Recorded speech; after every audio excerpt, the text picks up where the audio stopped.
Tomato দিয়ে সিমের ভর্তাটা অনেকে খেয়েছেন, তো ওদিন আমি ট্রাই করলাম সিম টমেটো দিয়ে এবং ধনেপাতা দিয়ে ভর্তাটা বানাবো। ওদিনের দুপুরে খাবারের মেনুতে ভর্তা এবং মাছ ভাজা ছিল, যে ভিডিওটা দিয়েছিলাম এর আগে আপনারা দেখেছেন এবং অনেকে মাসাল্লাহ অনেক সাড়া দিয়েছেন। তো ওদিন আমি টমেটো কিন্তু জাস্ট এভাবে পুড়ে রসুন শুকনো মরিচ দিয়ে এবং সরষে তেল দিয়ে মেখে মানে খাওয়ার স্বাদ অন্যরকম। ওইটা একটা ভর্তা, টমেটোর ভর্তা। আর এই যে সিম টমেটো একসাথে মিক্স করে সিমের যে ভর্তা, ওইটা মানে এটা আবার অন্যরকম স্বাদ। তো আজকে আমি ট্রাই করেছি, অনেকগুলো ধনিয়া পাতা নিয়েছি। এই ধনিয়া পাতাগুলো একদম শুকনো, দেখা যায় খেতে চাষ করে একদম ভ্যানে করে মামা নিয়ে আসছে। আসলে ধনিয়া পাতাগুলো অনেক ভালো ছিল। আর এখন যেহেতু শীতকাল এসে পড়েছে, তো শীতকালীন সবজি সবগুলি খেতে ভালো এবং শীতকালীন সবজি সব ফ্রেশ ফ্রেশ টাটকা পাওয়া যায়। তো ধনিয়া পাতার জন্য ধনিয়া পাতাগুলো অনেকগুলো কেটে নিলাম এবং এখানে শুকনো মরিচগুলো আমি বোটাগুলো বেছে দেন আমি একটা গুঁড়ো করে নিলাম। আমি একটু দেরি করে ভর্তাটা বানিয়েছি। এর আগে টেলে রেখেছিলাম, যেটার কারণ হয়েছে একটু শুকনো মানে ইয়ে হয়ে গেছে আর কি, টানা গেছে যেটা বলে আর কি।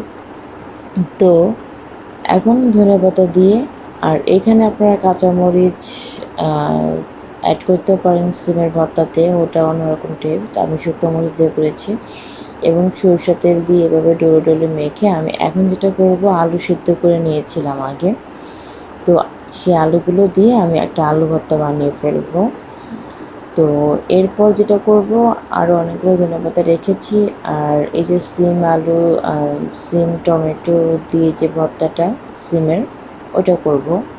তো এই পর্যায়ে আপনারা যেটা বলবেন, শুকনো মরিচ না দিয়ে আপনার কাঁচামরিচ দিতে পারেন। আর সিম টমেটো আলুতে এখানে আপনারা কাঁচা পেঁয়াজ অ্যাড করতে পারেন, অনেকে অ্যাড করে, বাট আমি অ্যাড করিনি। জাস্ট ওদিন কাঁচা পেঁয়াজ ছাড়া খেলাম, দেখি মানে কেমন লাগে। কারণ কাঁচা পেঁয়াজটা তখন আমার কাছে একটু ইয়ে লাগতেছিল, মানে একটু আমার একটু প্রচুর গ্যাসের প্রবলেম ছিল, সো এই কারণে আমি অ্যাভয়েড করছি। আপনারা এখানে দিতে পারেন, অনেক ভালো লাগবে। এ পর্যায়ে আপনারা একটা মাছের ভর্তা বানাতে পারেন। এ পর্যায়ে আপনারা মানে এই যে ধনিয়া পাতা শুকনো মরিচ এটা অ্যাড করে আপনারা একটা ডালের ভর্তা বানাতে পারেন, একটা ডিমের ভর্তা বানাতে পারেন। মানে এরকম করে হাতে ডলে ব্লেন্ডার ছাড়া, বাটার মানে বাটাবাটি ঝামেলা ছাড়া আপনারা এইভাবে এই ভর্তাগুলো বানাতে পারেন।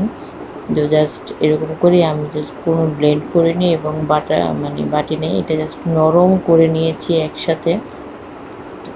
টমেটো এবং সিমটা একসাথে নরম করে আমি এটা ভেজে নিয়েছি বা একটু সেদ্ধ করেছি।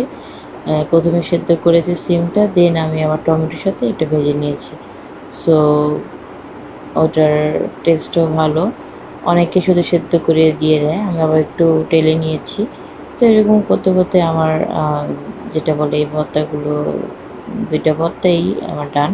আমার বাচ্চারা যেহেতু ভর্তা খায় না বা খাবে না, তো বাচ্চার জন্য যেটা করেছি, একটু একটু পেঁয়াজ আমি ভেজে দেন আলুর সাথে এবং একটু সরষে তেল দিয়ে মাখিয়ে ভর্তাটা বানিয়েছিলাম বাচ্চার জন্য। আর এখানে দেখতে পাচ্ছেন আস্ত ফিশ ফ্রাই করেছি, এটা কিন্তু রেসিপি অলরেডি দিয়েছি, আপনারা অনেকে দেখেছেন, লাইক করেছেন।